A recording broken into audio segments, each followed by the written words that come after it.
Hello, and welcome everyone. I am Haley Joseph, ISEA member, and today's host for our 12th and last Art Innovation Talk.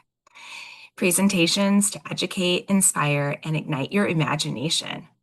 We have offered the 45-minute Zoom presentations exclusively to our ISEA members.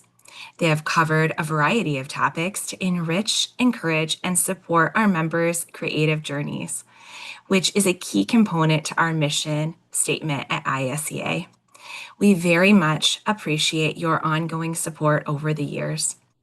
Before I introduce our presenter, Kat Manton-Jones, let me introduce you to today's moderator, Kim Gill, our Zoom manager, Patty Savitsma, who is working behind the scenes, and to Mary Lou Dykstra, who manages our introductory slides. A big thank you to them and our Art Innovation Talks Committee for making this presentation possible.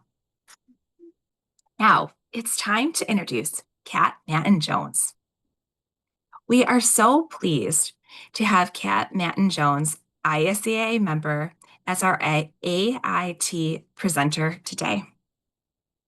Kat Manton-Jones is a watercolor and mixed media artist in the Arizona Sonora Desert. Her artwork is inspired by her curiosity, adventures, and studies. She frequently plays with new color combinations, textures, or techniques, enabling continuous evolution of her art. She has completed 2 artist residencies in the Guadalupe Mountains National Park, 2018, and one in the Andes Mountains of Peru in 2023.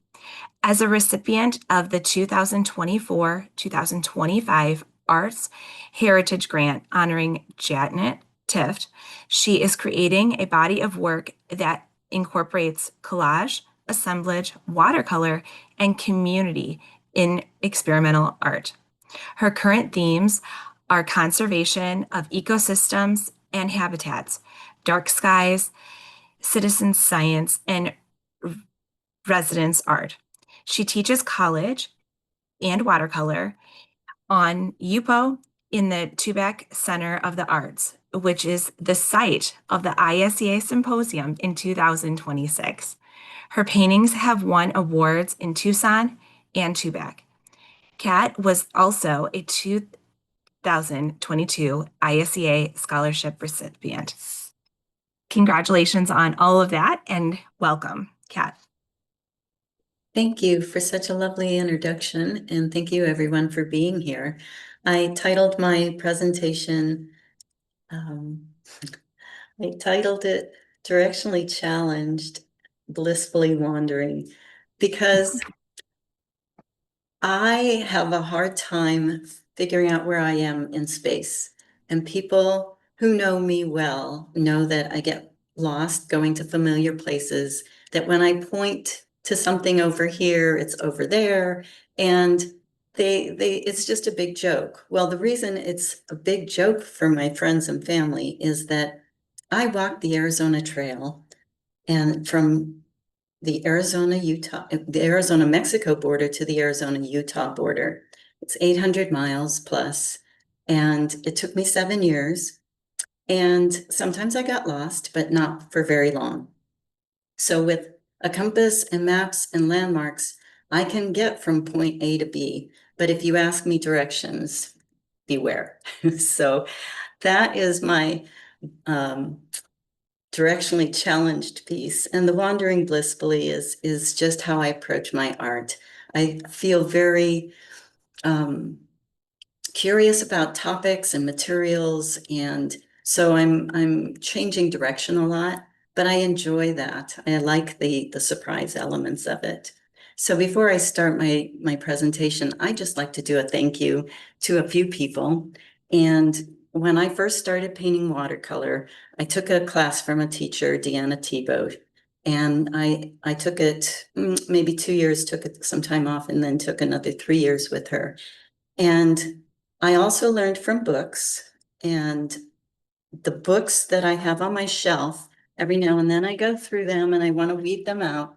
But 2 books that I keep are this book, Painting the Spirit of Nature, capture your personal responses to nature using experimental painting techniques. This book is a book that, oops, let's see, Maxine Masterfield wrote, and she's one of the founding members of International Society of Experimental Artists. The other book I keep is Watercolor Bold and Free, 64 Experimental Ideas and Techniques in Watercolor by Lawrence Goldsmith. But when I looked at the intro to this book, that's Maxine's painting on the cover. So, and she has some artwork in the book. So a big thank you to Maxine, who touched my life, even though I never got to meet her. And she's one of the reasons we're all here.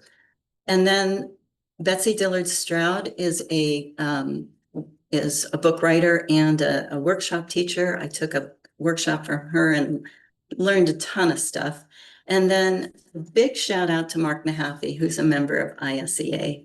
And the reason a big shout out to Mark is that I took a workshop from him, and he was the person that talked about ISEA. And I put it in my notes from that workshop and said, check out this group. And eventually I did. So here I am. And with that, I'll go into my presentation. So let me just switch over and, well, let's see, let's share my desktop first. All right, I'm going to share here. And there we go. And so,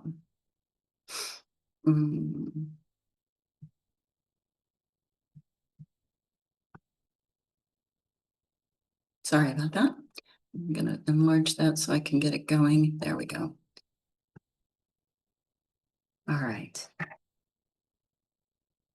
I like to paint in series when I'm first exploring a subject or a new technique. And this is this is my wandering blissfully, physically, and artistically through the Grand Canyon. This is the North Rim. It's Point Sublime.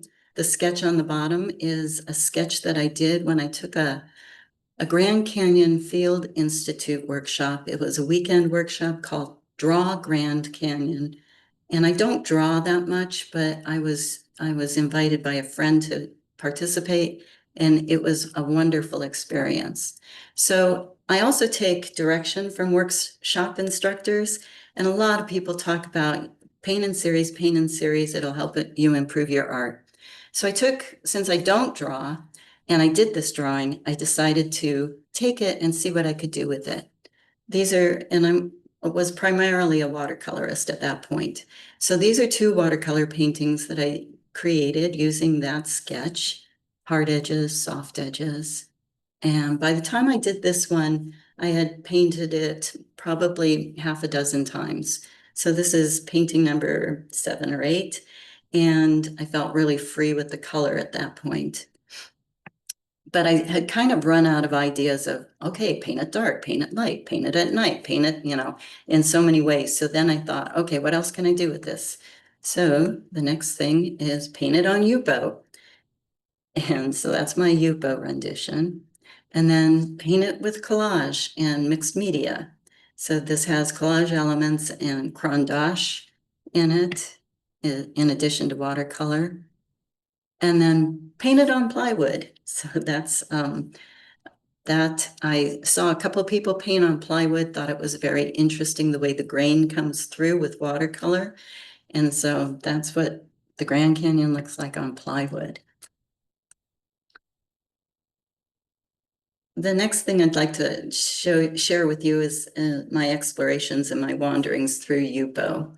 So back to the workshop that I took with Mark Mahaffey on the left-hand side, I have a painting that I created in that workshop with Mark.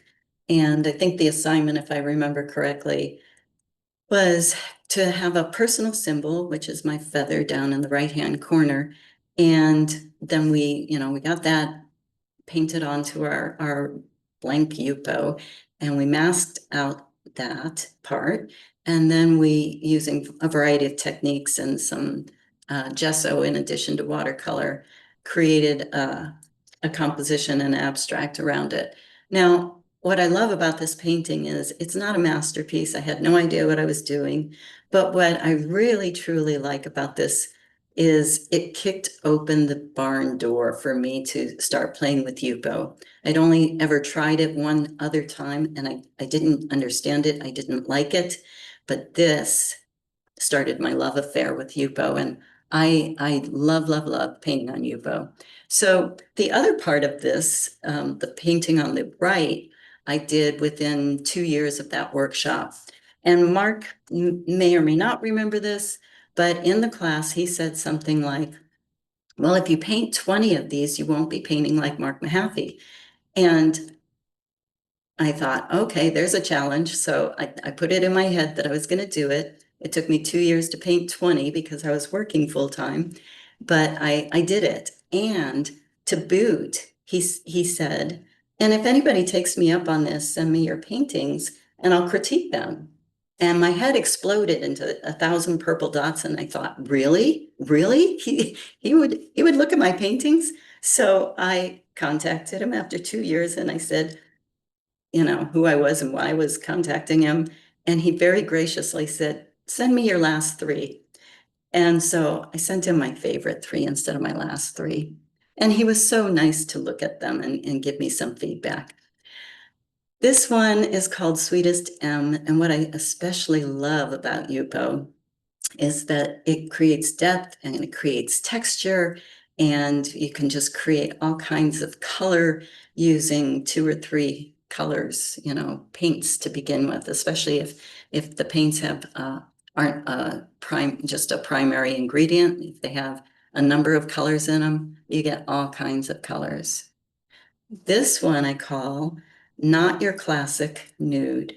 And it was inspired by the defunct crayons in the Crayola box. And one of those defunct colors was skin. Skin tone was this peachy pink crayon, and they no longer have a skin color. Or if they do, they have a variety of skin colors.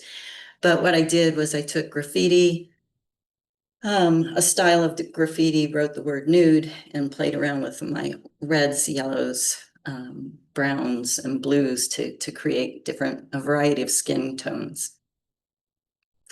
This painting, I was at the Grand Canyon. It's called Guitarra.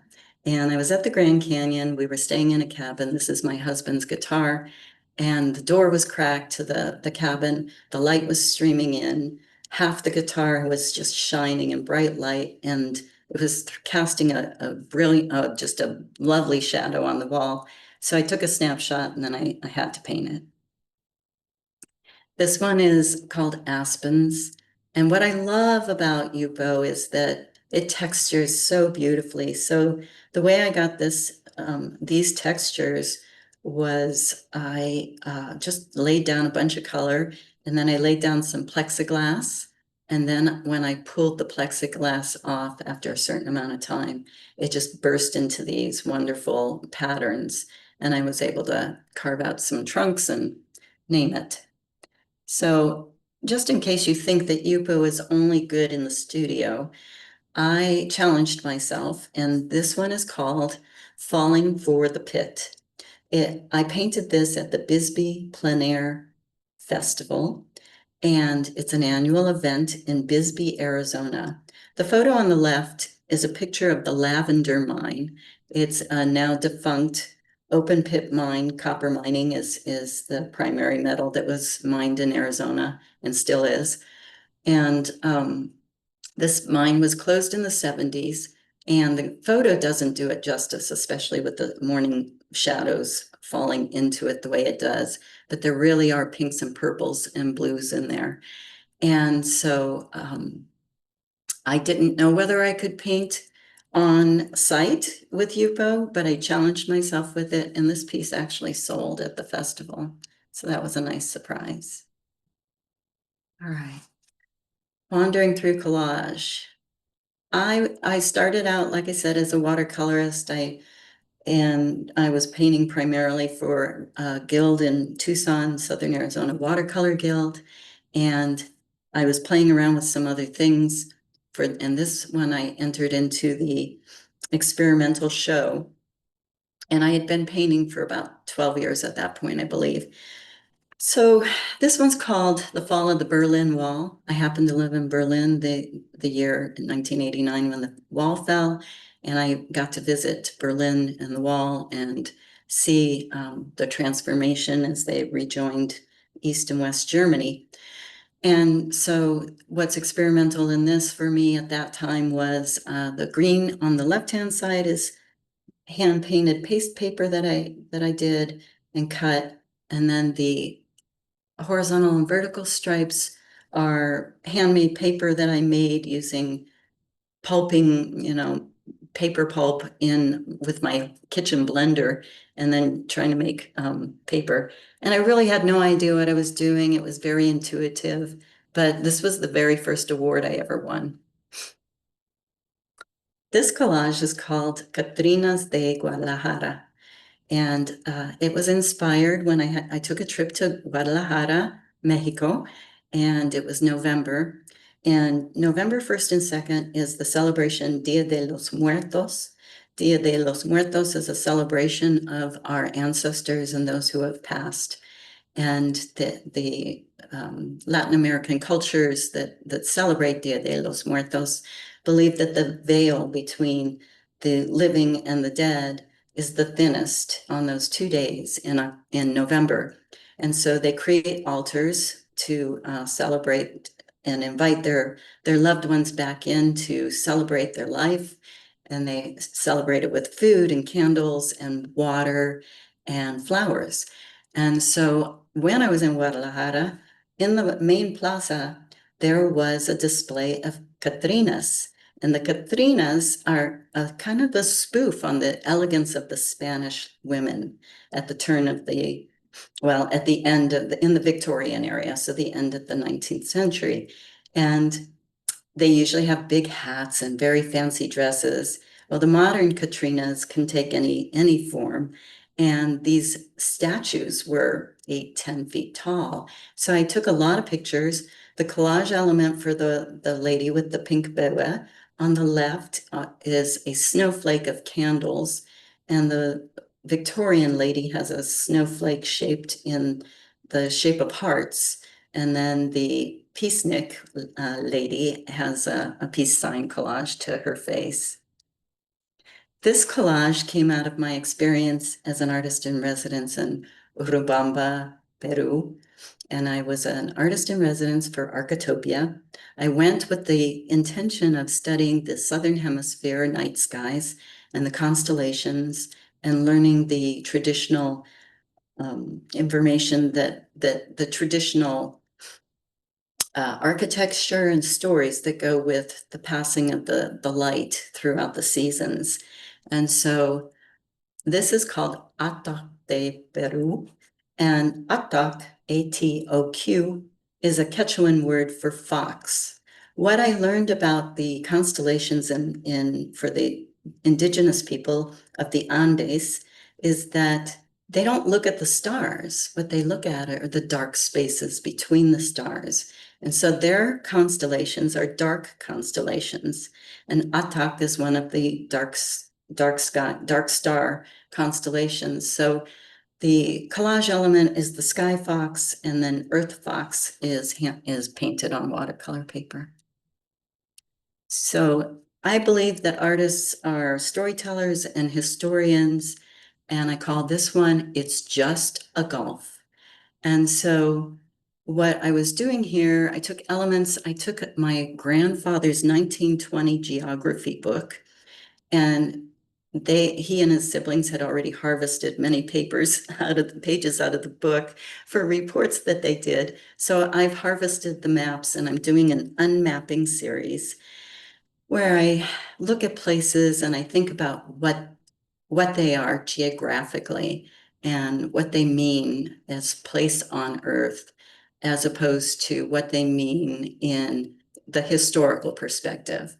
Some call this the Gulf of America, some call this the Gulf of Mexico. Before those names, the indigenous people had a name for this place, big water, blue water, and most of the indigenous names are descriptors as opposed to named after a place or after a person. And I put the GPS coordinates on the bottom using part of the maps from the book. This page shows a collage exploration, but I rarely do illustration or commission work. Every now and then somebody will ask me, and sometimes I'll do it. In this case, Truths of the Trail by Rick Kempa. Rick Kempa was an artist in residence at Grand Canyon National Park. He was an artist in residence, I believe, 3 times, certainly twice, because once it was on the South Rim, the other time it was on the North Rim. And from his residency, he created he's a writer. So he created a journal called Deep Wild Writings from the Backcountry. And he opens it up for essays and prose about people who get off trail. And because I submitted some work to Deep Wild, and I had the honor of being invited to contribute to the interior twice and the cover once. He then asked me if I would illustrate his book, which I agreed to do.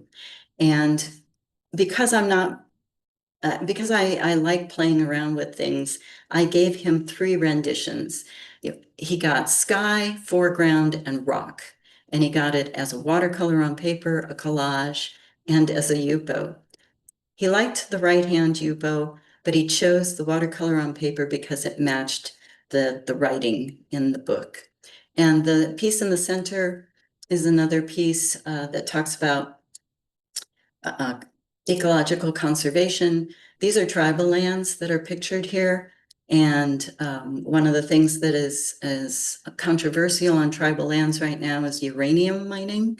So the name of that piece in the middle is called Tribes Say No to Yellow Cake.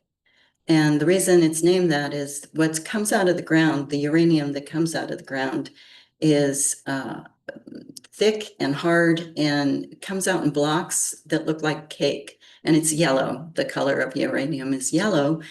U-92 is the periodic symbol on it for uranium. So that's what that piece, and that's the collage piece. And the structure is a mining structure for the uranium mines. This one, I don't paint in series too often anymore, but I do like themes. And so the one on the left was an assignment that I had, and I had to create a self-portrait for an art class. And what I did was, and we had to pattern it after, take inspiration from an artist. So David Hockney had a collaged self-portrait that I admired a lot. And then I used the composition of a portrait of Frida Kahlo standing in front of a blue adobe wall in Mexico. And she has an eagle standing on a whiskey barrel and a cigarette in her hand. So I traded out the blue adobe for the Grand Canyon, the eagle for California condor, and the cigarette for a paintbrush. The one on the right, 10 years later, I revisited the theme after being back in the Andes, and that's an Andean condor in the Andes, and I used collage and fragmentation to represent the loss of biodiversity due to loss of habitat and fragmentation of habitat. So the last little part of my wandering blissfully is called Here, There, and Everywhere. This is what I call a dog painting, a rescued dog painting. DAWG, darn, another wretched goof. And so I have a pile of paintings that in the time that I was painting them were meaningful and interesting and fun. But when I look at them years later, they don't do anything for me and I don't have a use for them. So they go on the discard pile. Every now and then I'll pull out a dog. And in this case, and I learned this technique from Mark Mahaffey in his workshop, I masked out the shapes I wanted. And then in the workshop, we used gesso, but I just used phthalo blue because, as we all know, phthalo blue will take over the world if you let it. So that's a rescued dog painting. This is Hester the Gila Monster. She is a Honda Helix and a 1987 Honda Helix with a 350 engine. My husband is a mechanic and very good at doing things, and he had two Honda motorcycles, and they were both classics with beautiful lines. A coworker gave him this destroyed Honda Helix that had been rotting in his backyard, literally had a pack rat nest in it. And as my husband restored all the mechanical and physical properties, the body of this thing, he kept saying, "This is the ugliest. This is so ugly. Her nose is so big, her back end's so wide," which happens to be a trunk, by the way. And, and this was to be my bike. And he kept calling her ugly and a monster. He kept calling her a monster. And I finally said, "You know what? She is a monster. She's a Gila monster." And that's how I painted her. She was a glorious ride. This is another rescued dog. Again, the Grand Canyon. I love the colors. I like the light and shadow. I don't like the composition. It's too much the same. So into the discard pile it went. And then I had this exquisite little box that housed, that contained one beautiful tea bag.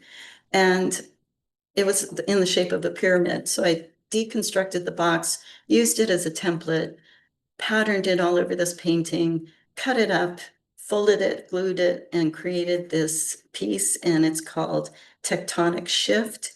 And the very first time I entered um, an ISEA show was Innovations 2022 in St. Albert, Alberta, Canada. And I was invited. I was astounded. I was invited my very first time.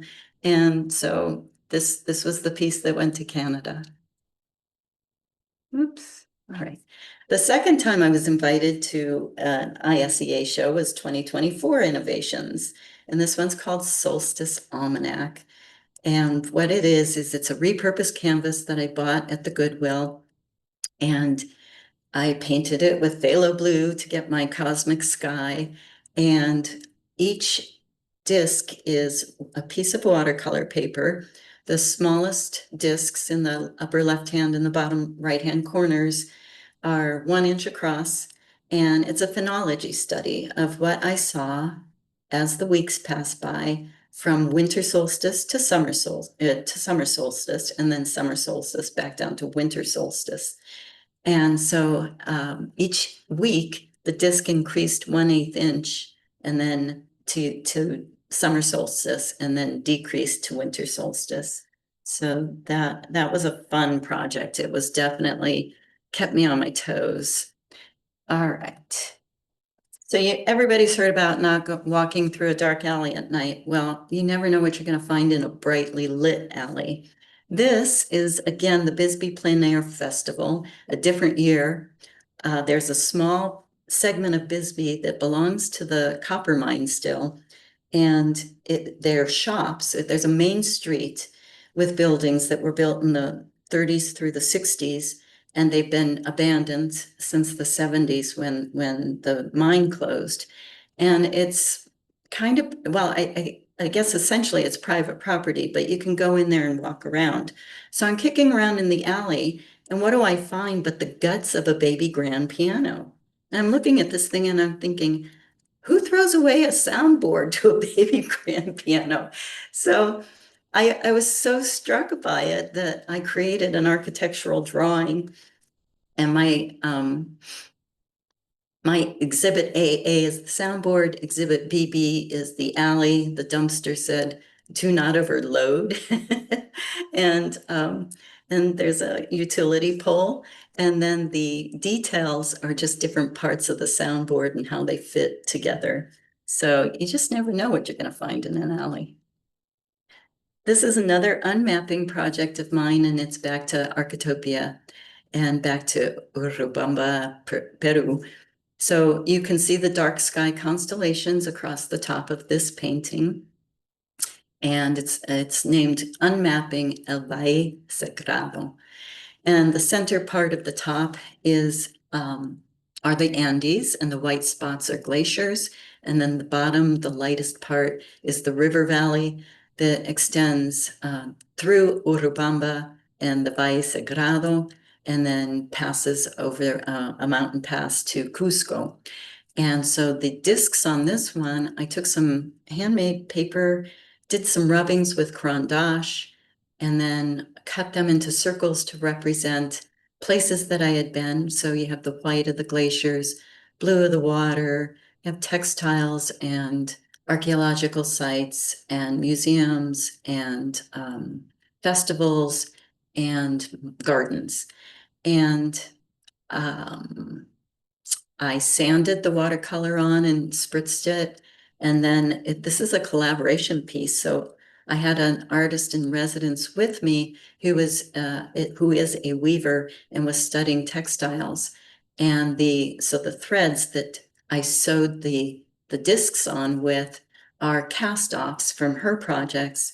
The wool is hand spun llama wool by an indigenous woman named Maria, and she was Anna's instructor. And Maria weaves from the patterns of 15 generations of women weavers in her family.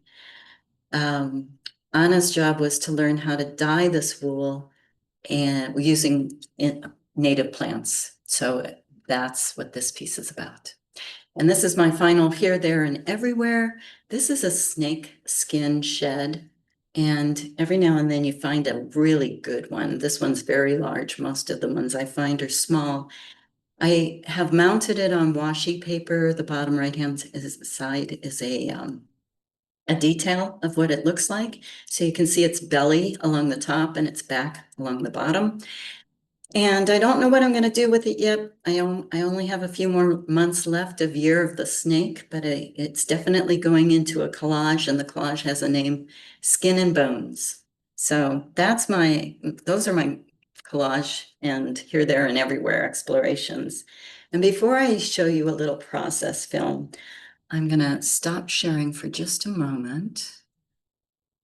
And what I'd like to say is I have learned so much by being a member of this society. First of all, I'm awed and inspired by your artwork.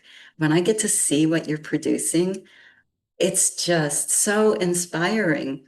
And so I was, as Haley said at the beginning, Innovations 2026 will be December 2026 in Tubac, Arizona. And I am part of that committee, along with Patty Savensma and April Rimpo, Fran Dorr, and the late Renee Kahn. She was part of our committee. And it's going to be a beautiful symposium. I hope a lot of people get to come see us here in Arizona and be part of the symposium. And the other thank you I want to extend is to Mary Lou Dykstra and Kimberly Gill for inviting me to speak today. When I first received the invitation, I was just so honored but a little bit intimidated because I said, well, I've only been juried into one show. I mean, I don't think I can, what do I have to offer? And they assured me that I was invited. And I'm grateful for them asking me to do so because I've learned to say yes when I can to invitations, even if I'm a little bit nervous or a little bit intimidated. And what this did for me was it had me go back through the last, decades of painting and really look at what have I produced? Why do I produce it? Why do I keep going? And, I do it because it's fun and it's great. So I'm going to share my screen again. And I'm going to show you a little process video, and then I'll answer questions. And I thank you for being here. Let's see. And share. Except for it looks like it's going to make me start over again. So let's see if I can do it from here. Or maybe, there it is. All right. So my Yupo process starts out with a thumbnail sketch. And right now I'm doing collage thumbnail sketches using magazine scraps and, cutting up magazines. And then I'll do a Yupo pour. And this is Prussian blue and burnt sienna on Yupo, just sloppy, whatever. And then I start scrubbing out and adding color and adding texture and just playing around with it. I take a grayscale photo to check the values. And once I've done that, I masked it off to make sure I had the shape, and I started adding more texture and more color. And then I started lifting to create the contrast. So I have my lightest lights next to my darkest darks. And I didn't like the texture on the lower bottom, so I wiped that out, and I started printing using a baby shoe.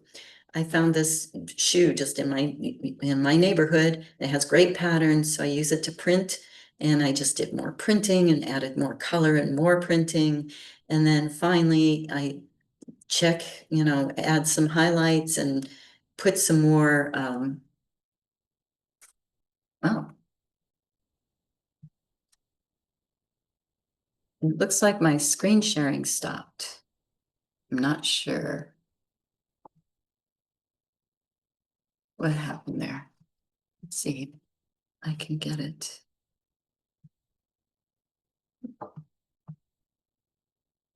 All right. Can somebody confirm that my screen sharing stopped? It looks like it's frozen. We Okay. can see something, but it's not moving. Okay. Let me close this one and then let me reopen it. Thank Thank you. you.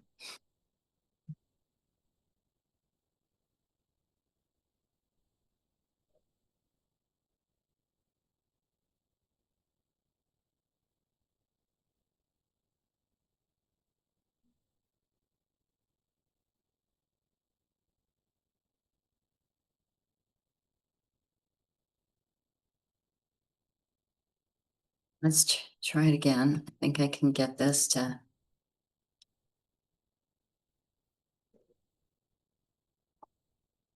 All right. It looks like it's sharing. So let's see if I can get it to where. Yes. Thank you. All right. So, all right, a little more printing. I think we've already done that. And I'm adding the highlights here and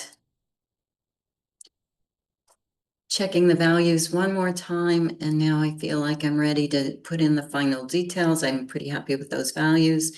So I add the spiral, I print a little bit more, that centerpiece, and a little calligraphy, and there it is. So, sorry about that technical difficulty. It happens. And I'll stop. And again, thank you, and I'm open for questions. Let me get Haley and Here. Oh, Kat, your work is just beautiful. Thank you. Yeah, and it's so nice. You're so gracious about how much you appreciate ISEA, but isn't it great? The Yes, inspiration we all get from each other in this artist community. It's fabulous. And look what we're learning absolutely. from you today. Thank you. It was so wonderful. I feel like I've been on a vacation. You've been to Peru? I just want to cancel all my plans and just do a free for all. Thank you. It's nice to be retired. Yes, it is. Well, we had a lot of comments, so we'll get to them right now. Yes, I already said thank you for sharing how Maxine, who I also never met, has inspired you with her work. Somebody loved the painting on plywood. The depth of the ply with the feather is amazing. And who is the young lady in the chair? Is that a self-portrait? That must be the same painting? No, No, that yes, was a different painting. Yep. it was the painting that was right next to the other one. Yes, it was me in the 80s in Texas, Big Bend, Texas, sitting on a rocking chair on a porch. And Great. then the background is Washington, D.C., which I took a trip with my mother and my grandmother and my fiance to Washington, D.C. And so I just kind of created a dreamscape. Yep. Haley, you want to read your comments? Sure. I was really intrigued by this adding gesso to Yupo. Do you, Oh, do you use white or clear or black gesso? right. So the way Mark Mahaffey teaches it, um, once we put down the whatever we're going to put down on the UPO, whatever colors, we mask out with tape or contact paper, whatever, the parts we want to keep. And then he uses white gesso tinted with a color. So it just depends on what color you want to use. And he uses a sponge roller. I believe it was a sponge roller, and just or a brayer, and just rolls it onto the Yupo. And then once that dries, or if you pull the tape off before it dries, it'll bleed in and soften your edges. But if you wait until it's completely dry and you pull the tape off, you get nice hard edges. Wow. Those Wow, are that just fun. really opens up a whole new world for gesso when now it's paper instead of plastic. Yeah. Thank you. Oh, but I think you have mastered Yupo, that's for sure. Mm, Thank you. Yeah, I love it. Well, Haley, you had another question about I if you have did. yeah, go ahead. I don't know if you do lists or dream things, but like, do you have another artist residency that you just are longing to do? Oh, well, I apply on a regular basis and I get lots of no's. And one of them was, unfortunately, one was due on January 31st of this year. And it was at a recreation area up in Wyoming. And then when the government shut down or furloughed all the national park employees, they wrote back and said, we have to cut this program. So that one didn't see the light of day. And then I applied for our first statewide one here in Arizona, and it's at Patagonia Lake, which is in southern Arizona.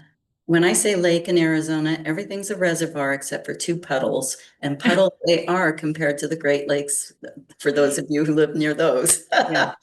But I go there regularly to kayak. It's big enough for a kayak. And I got very good reviews on that one, but not selected. So right now I'm applying for, I have two on my list to apply for. One is Tongue River, Wyoming, and the other one is a residency in Flagstaff, Arizona. Great.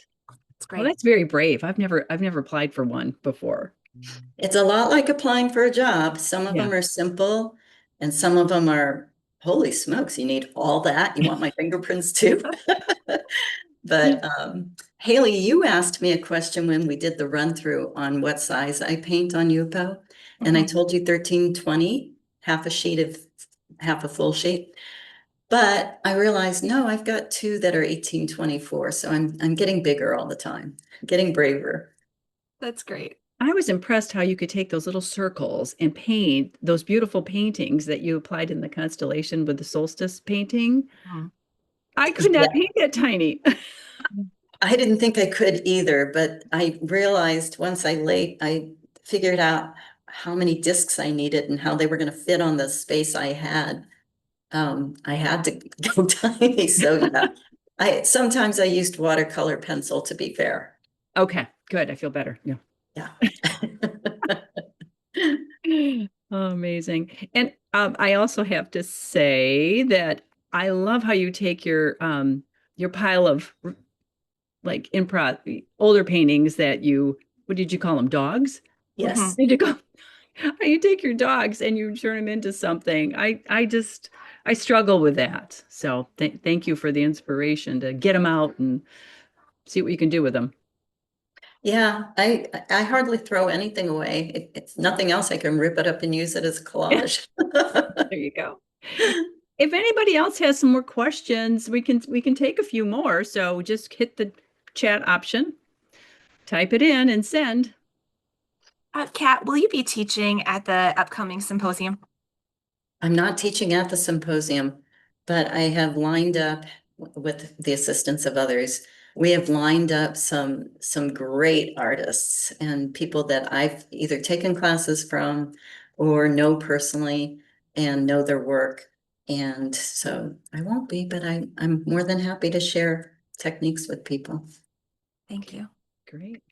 Well, we're just so happy that you're a member and you have just jumped in to this whole organization, with 2 feet and doing this AIT and being part of the next symposium. That's great because, as you know, this whole organization is just run by volunteers. Well, I have a good friend who says it doesn't pay to be shy. And so at the time I hesitate. And the only thing that's stopping me is because I think, oh, can I? As opposed to, do I have the time or do I have the energy Right. or the resources?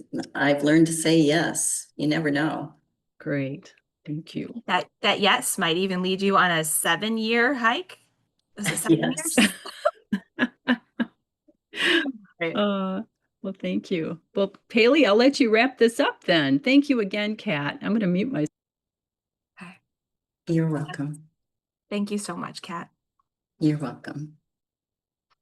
And thank you to all who have attended. We'll have this wonderful presentation available on our website under the AIT tab in the navigation bar and on our YouTube channel. You can also access our other talks there too. And it's been a pleasure offering this final talk to our members. So we're really thankful. So thank you all for making this possible.